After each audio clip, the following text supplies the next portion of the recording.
Hello, everybody. Sorry for the delay and the weird audio. Music pause. Welcome to Northeast Iowa Sports Show with me, Liam, here on the Lee Doodle channel, episode 59. Hunter's on vacation this week, so hopefully he's enjoying the nice sun. Hope everyone's having a great week. One more day until Friday. We can get there. It's episode 59 once again, and it's currently...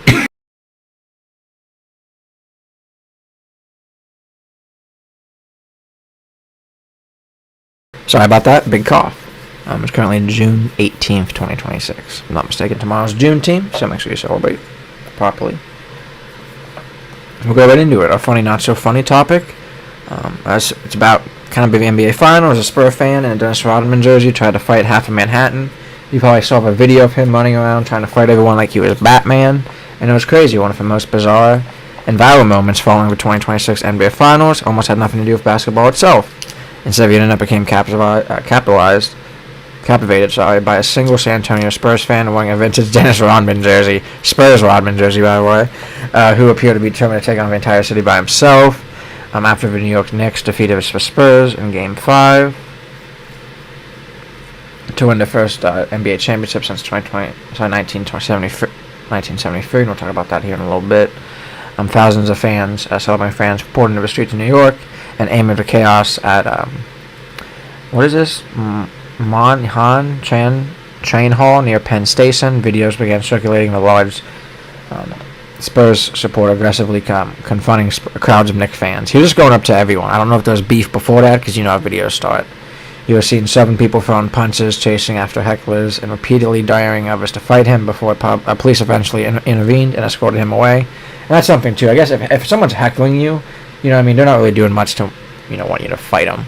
You know what I mean, in my opinion. It's funny. People were giving him nicknames like the Spurs final boss, so make sure you looked it up online. It was funny. He was identified later online, and he was detained by the police, but they allowed him to be released and escape with minor injuries. He maintained that many of his surrounding fans were unwilling to confront him directly and embrace the unexpected internet fame that followed. He just wanted to fight. That's funny. Once again, I hope everyone's having a great night. We'll go right into it. F1! My boy Lewis won this weekend. Let's go for Ferrari. He ended up I think the only 16th driver they said in F1 history to win for 3 teams, which is awesome. He ended up winning with, of course, at first McLaren, then Mercedes, and now Ferrari. His first win at Ferrari. It's really interesting. We've hit an interesting point after 7 races, which started a dominant campaign for Mercedes. Rookie sensation Kimi Antonelli suddenly became much tighter after an emotional and dramatic Spanish Grand Prix. Biggest storyline, like I said, was Lewis Hamilton finally earning his first victory for Ferrari. He executed a smart free-stop strategy and capitalized on the late virtual safety car to secure victory, adding a 41-race winless streak and giving Ferrari its biggest moment since signing the 7-time world champion. At 41 years old, Lewis Hamilton also becomes the oldest F1 Formula winner since 1970, and I believe it was since like the 60s or 80s since they've had an all-British Grand Prix, all-British podium, with Lewis, George Russell, and Lando, which is awesome to see. And also, obviously, Lewis's last race was 2 years ago in Britain, which was an awesome race to listen to. I ended up watching it later, but I was actually going to Mid-Ohio for IndyCar that day. And I got to listen to Lewis Hamilton win his home Grand Prix when people said he was down and out. And we're seeing that again now. People said Lewis was down and out with Ferrari, and he's winning again. Oh, sorry about that. Let me fix the capture. The capture always goes on this for some reason, so I'll make sure I keep fixing that. We already went over the podium. However, the race's biggest twist involved championship leader Kimi Antonelli. After winning 5 consecutive Grand Prix, Antonelli suffered an electrical failure just 4 laps from the finish while running near the front. Instead of extending his championship lead, he was forced to retire, and George passed him in the race as well. Mercedes still looked extremely quick, but in reality, reliability suddenly became the biggest talking point after another mechanical issue cost him valuable points, and we've seen that with other teams as well, the customer teams, and also with George Russell a lot throughout the year. So maybe it's just odds, maybe it was bound to happen with Kimi, especially how they're running their engines. Maybe it's just they're running their engines so crazy, tuned up, they're going to be having issues. Alright. Ferrari also had mixed fortunes, as Charles Leclerc retired with power steering problems, preventing an even bigger haul for the Scuderia and bigger points for him, which have been awesome to see. This weekend also we had Le Mans. Another quick side note. We ended up having Toyota win for the first time in a long time, which is awesome to see. I think it was like 20 years. I think they won a couple times in the early 2000s. But it's awesome to see Toyota win Le Mans again. We saw BMW in second, and actually Toyota again in third. My team Cadillac in fourth. So really cool. Cadillac's one of their top running teams had issues that delayed them a lot. So that sucked to see. But Cadillac was running really well in first. At the night, it ran really well in the cold. But once it got hot again in the daytime at Le Mans, the Toyotas ended up pulling away. So awesome to see for Toyota and Gazoo Racing and see them actually doing well all around. Same with BMW. It was interesting to see Ferrari not doing too well.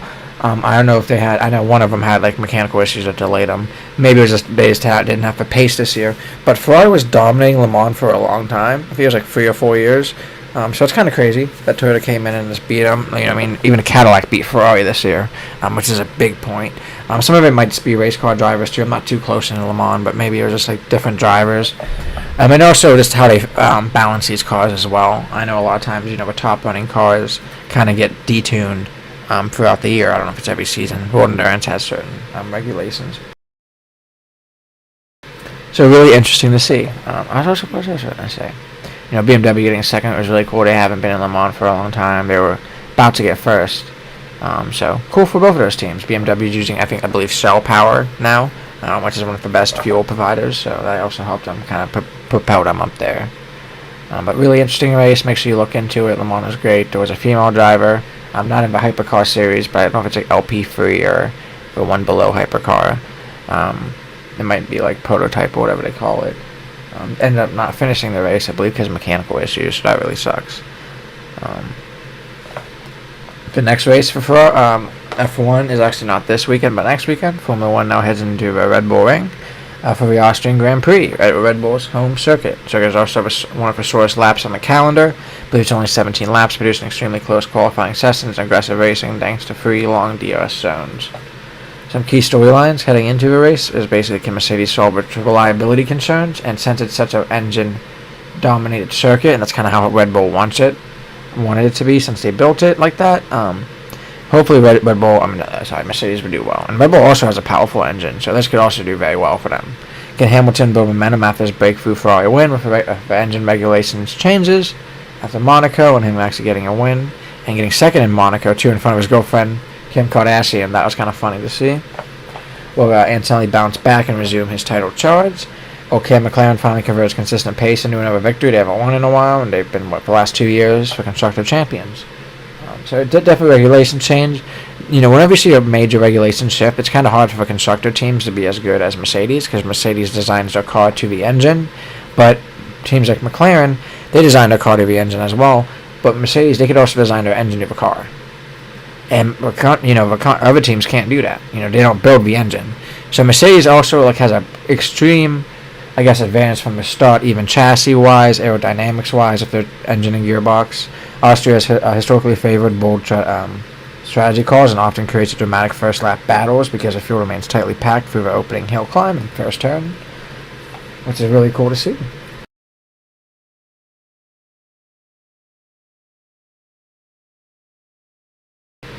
Now let's keep going. After 7 rounds for leader in the Drivers' Championship, is still Kimi Antonelli at 165. Then second we have Lewis Hamilton at 115. Third we have George Russell at 106. Fourth, Charles Leclerc at 75. Fifth, Lando Norris at 73. Sixth, Oscar Piastri at 68. 7, Max Verstappen at 55. 8th, Pierre Gasly at 41. 9th, Isaac Hadjar at 10th, Liam Lawson. Mercedes is still controlling the championship despite Barcelona's disappointment, while Ferrari significantly has closed the gap in the constructors as well with Hamilton's win. We have Mercedes at number 1 for constructors with 262. Then it looks like we have Ferrari at second with 190. Then McLaren, Red Bull, and Alpine. Some trending topics online. Many longtime fan called Barcelona a story time moment, with Hamilton's finally delivering on the move to dominating headlines when he joined Ferrari, which is awesome to see. I believe he's won, more consistently and has done better than Charles this whole year. And we talked about last week, Charles went to his breaks this year. That's race. Kimi Antonelli's heartbreak, we kind of already covered. With Mercedes' reliability concerns, it'll be interesting to see if Antonelli could still generate excitement. Despite the retirement, many fans still view him as a championship favorite after one of the strongest rookie starts in modern F1 history.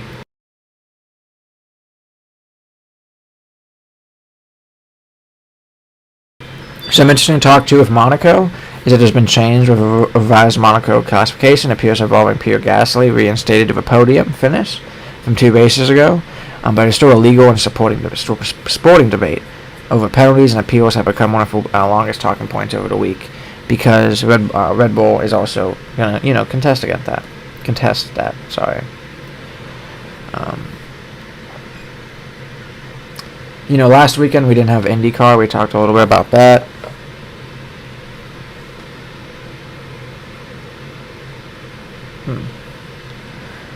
2 weeks ago, they had the Worldwide Technology Raceway or Gateway Series now heads into one of America's most beloved road courses this weekend, Road America in Wisconsin. The championship battle is significantly tighter than it was at this point last season, creating plenty of excitement heading into the summer stretch, which is awesome. Worldwide Raceway, we kind of already went over how Joseph Newgarden won. But Expel Grand Prix of Road America is happening at Elkhart Lake here in Wisconsin on the 21st. It's favored for both drivers and fans due to long straights, high-speed corners, heavy braking zones, and numerous overtaking opportunities. It's often considered one of the purest driver circuits in North America. Even after the disappointing Gateway result, bookmarkers and analysts still view Alex Palou as his favorite emerging this weekend because of his basically how consistent he is and his previous success at the track. Kyle Kirkwood, David Malukas, Christian Lundgaard, Scott McLaughlin, and my boy Pato O'Ward are expected to contend for a win as well. The current championship standings are currently with Alex Palou in first with 342. We have Kyle Kirkwood 49 behind, David Malukas third, 68 behind, and Christian Lundgaard 96 behind. Unlike last year, multiple drivers remained firmly in contention within 100 points. Last year, I believe it was just Pato O'Ward, making every race consistently important as the season progresses, and Alex Palou is going to have to be consistent. It's actually trending topics online for IndyCar. Basically, it's still competitive this year, which is cool. The championship kind of just went over. Joseph Newgarden's Oval Masterclasses. We still have some more ovals happening throughout the year, I believe. We still have Iowa. I'd have to go to Phoenix again as well. Can Palou bounce back with David Malukas being young? Still continues to impress at Penske. So that would be interesting to see. For NASCAR, the last race we had was at the Great American Gateway last weekend, 400 at Ponoco Raceway in PA, Pennsylvania. It's the famous Tricky Triangle, and there's another showcase of Denny Hamlin, who's been hot. He ended up taking his third consecutive Cup Series victory. His recent streak has completely changed the championship conversation, and especially a change with Team Tyler Reddick and Team 43. Team 23, he's number 45, my bad, and car 23 for Bubba Wallace. Hamlin started with a pole position and controlled most of the afternoon, eventually taking a third consecutive Cup Series victory, which is awesome. Top fives were Denny Hamlin, Tyler Reddick, William Byron, John Hunter Nemechek, and Kyle Larson. Pocono featured plenty of strategy variation, with teams debating two-stop versus pre-stops, while fuel managing was happening as well. Let me set myself real quick. So a classic NASCAR race, I always love Ponoco. So it was awesome to see how Denny Hamlin and the number 11 team executed nearly flawlessly throughout the race. The next race is the Andrew 250 at the San Diego Street Course. NASCAR now heads into one of his season's biggest attractions at San Diego Street Course at the Naval Base Coronado. The event marks the first time an active U.S. military base has hosted a NASCAR Cup Series race and represents one of the sport's newest experiments in temporary street race circuits. Would be cool. Unlike Ponoco's high-speed triangle, San Diego features heavy braking zones, tight corners, limited passing opportunities, high importance on qualifying position, and also an increased likelihood of caution and strategy shakeups, but it won't be as bad as when they have the Chicago Street race. That was crazy. Many analysts believe road course specialists like SVG, St. Petersburg, could be among the favorites despite Hamlin's recent dominance. Hamlin's pretty good on the ovals and places, like the Tricky Triangle.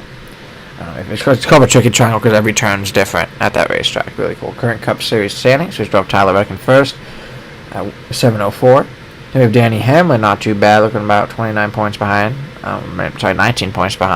Close at 6:85. Our boy Ryan Blaney, pretty behind though, in third at 539 points. Chase Elliott fourth, Ty Gibbs fifth, Kyle Larson, Chris Broussard, Danny Suarez, Carson Hocevar, and Christopher Bell in 10th. so awesome to see. Current trending topics online. We talked about a little bit Denny Hamlin's domination for the last few races. For San Diego Street Race Experiment, a lot of people are excited. They're discussing how active military security will affect the audience, whether the circuit will produce exciting racing, and how much the event could expand NASCAR's West Coast presence as well. Not many West Coast races in NASCAR. Just like how IndyCar don't have much East Coast races. Kind of weird. A little bit of split. I kind of believe SVG will win again. Should be interesting. From moving to streaming on Prime Video's NASCAR coverage, broadcast continues to spark discussion as well. Because last week in Poco, it was NASCAR and Prime Video even adjusted the race start time to better accommodate production logistics and national scheduling, and became even a talking point among fans, elevating the sport's social media strategy, which is really cool. And I think they do well with just how they talk and the people they have producing and running that show as well. With the playoff picture tightening and number multiple drivers have already secured wins, every point matters under the revised playoff format. Bubble drivers and mid-pack teams are constantly focused on consistency as regular season heads towards a conclusion. Making every finish significant will be interesting to see here in NASCAR. I'm excited for it. Quick recap, I guess. We'll go over everything changed. I'll take a sip of water, and then I want to go over the NHL. This is a quick recap of the Stanley Cup. I feel like that'll be kind of cool to talk about.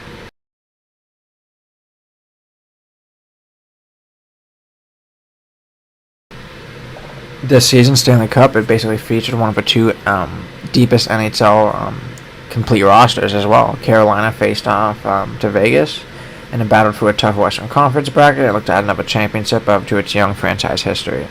The opening 5 games were highly entertaining, with a consistent, with every contest featuring at least 6 total goals.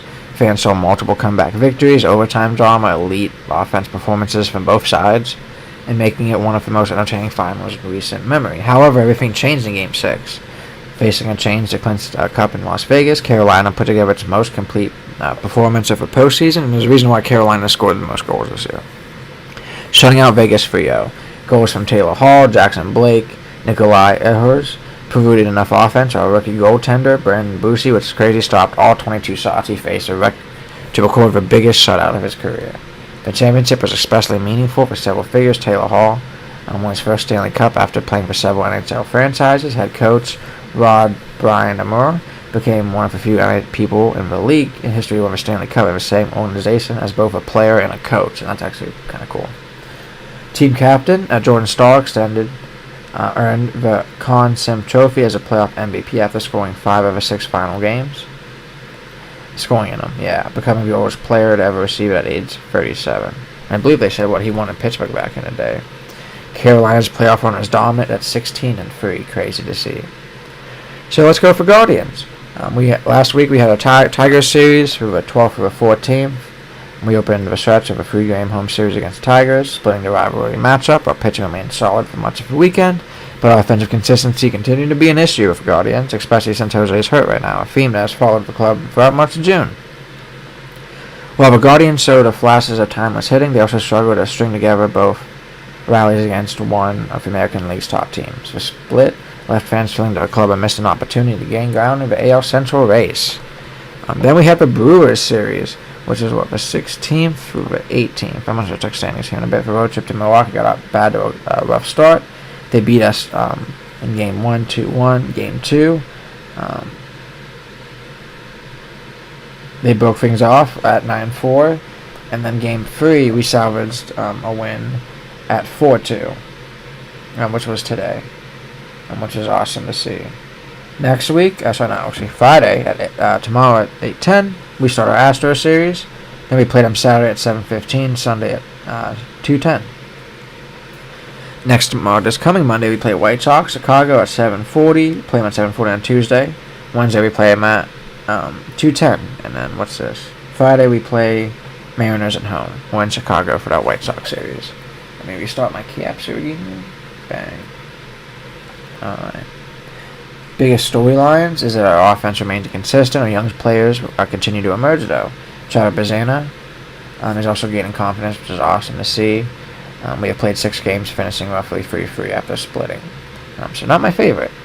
Then we'll go into the NBA Finals recap. I believe this is our last topic of the night. Crazy recap. The series. Oh no. Actually, that's my bad. Actually, I put that. The Knicks ended up winning the finals, but actually ended up putting NHL in there as well, both. So let's go over NBA, because I kind of want to go over the whole series. Alright, so first, what was it since last? Yeah, first game for the NBA Finals was May 30th. Spurs ended up winning that one. The second game was Wednesday, June 3rd. Knicks won that one. First game was 111 to 103. Second game was 105 to 95. Friday, June 5th, the Knicks ended up winning again, 105 to 104, leading the series 2-0. The Spurs ended up winning. Oh yeah, but the first one, the Knicks won as well. Last 2 Mondays ago, June 8th, Spurs won their first game, making it 2-1, 115 to 111. Wednesday, June 10th, last week. The Knicks won 107 to 106 to make it 3-1. That was a crazy game where Ginobili, however I say his name, I'm bad, ended up tipping it to get the win. Tipping it to win. Basically a bounce off for him, which is crazy. Then the last game in San Antonio, Knicks won 4-1 to win the series, 94 to 90. Crazy series, not a high scoring game for Ginobili, well, that's how you say it. He only had 11 points, but Brunson had 45 points to close out the series. Bridges had 14. Hart had 13.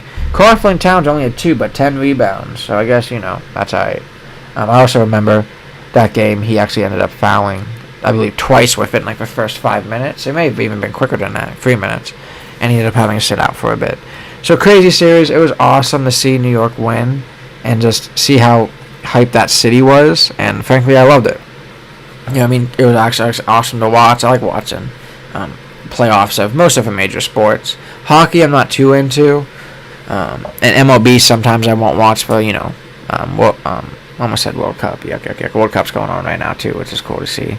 But I almost said the MLB Finals for World Series. Mexico's playing right now, playing against South Korea for 3 minutes. And we have USA playing Australia tomorrow at 3 p.m. for the World Cup. Just a quick side note. That's really it for me, everyone. I kind of wanted to do a quicker episode of this me. We kind of like to do just quick 20 minutes, 15 minutes episodes. If we start at 40, 41, you know what I mean? 20-minute episode is me talking real quick about sports. I really appreciate it, everyone. If you really enjoyed the content, make sure you drop a like. If you have any comments, make sure you drop them as well. That helps me out. We could always talk about sports later on, so make sure you keep that coming, guys. Really appreciate all the love, and if you stop by, make sure you're subscribed if you're not already. If you want to be notified when we go live, there's a bell on the bottom right as well. Make sure you follow us on Facebook, and that's really about it, guys. We hope you have a good Friday and a great weekend. Peace. One more day, guys. We got